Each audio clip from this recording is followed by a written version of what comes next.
নমস্কার বন্ধুরা, কাকুলি রান্নাঘরে সবাইকে স্বাগত। আজকে আমি রান্না করব নিরামিষ আলুর দম। তার জন্য আলুগুলো সিদ্ধ করে রেখেছি। আলুগুলো আগে থেকে সিদ্ধ করে রেখেছি। আর মশলা নিয়েছি আদা, জিরে, লঙ্কা একসাথে বেটে নিয়েছি। আর নিয়েছি চালমগজ আর কয়েকটা চীনাবাদাম পেস্ট করে নিয়েছি। আপনারা কাজু বাদাম বা সাদা তিলও দিতে পারেন।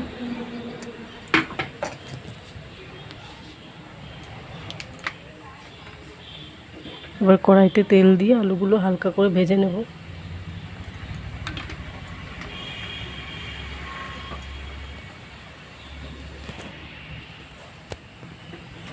আলুগুলো দিয়ে ভেজে নেব।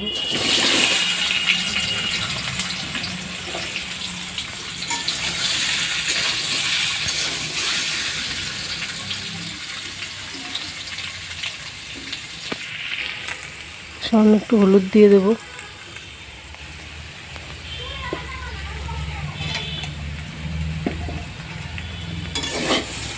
আর বেশি ভাজবো না, ওনার লেগে যাচ্ছে।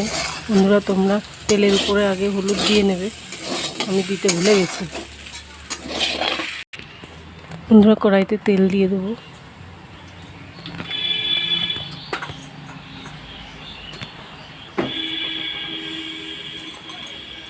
গোটা গরম মশলা, একটা শুকনো লঙ্কা, একটা তেজপাতা দিয়ে দেবো।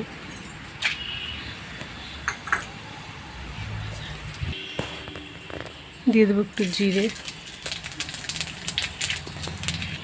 জিরেটা ভাজা হয়ে গেছে, এবার মশলাটা দিয়ে দেবো।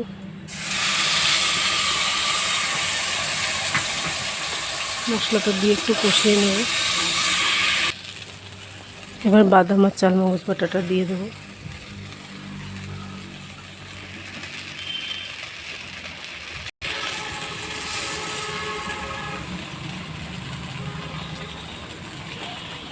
সামান্য একটু জল দিয়েছি বাটিটা ধুয়ে। এবার একটু কষিয়ে নেব।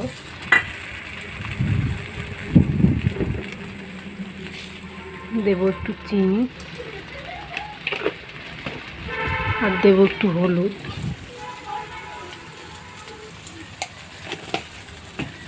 দিয়ে কিছুক্ষণ কষিয়ে নেব।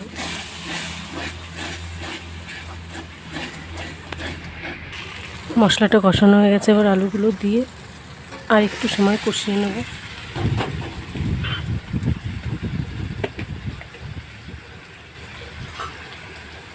দেব সামান্য হলুদ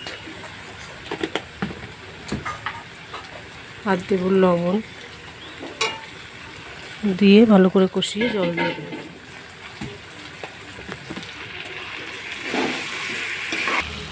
বন্ধুরা, আমার কষানো হয়ে গেছে, এবার জল দিয়ে দেবো।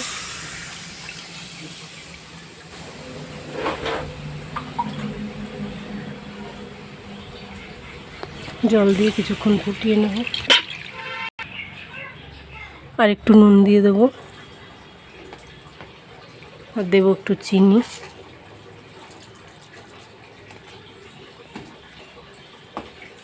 এবার কিছুক্ষণ ফুটতে দেবো। বন্ধুরা, আমি টমেটো ব্যবহার করিনি, তোমাদের যদি ইচ্ছে থাকে টমেটো দিয়ে করতে পারো। বন্ধুরা, আলুর দমটা আমার একদম তৈরি হয়ে গেছে। এবার নামিয়ে নেব। কেমন হয়েছে অবশ্যই জানাবেন, সাবস্ক্রাইব করে পাশে থাকবেন। আজকের মতো টাটা।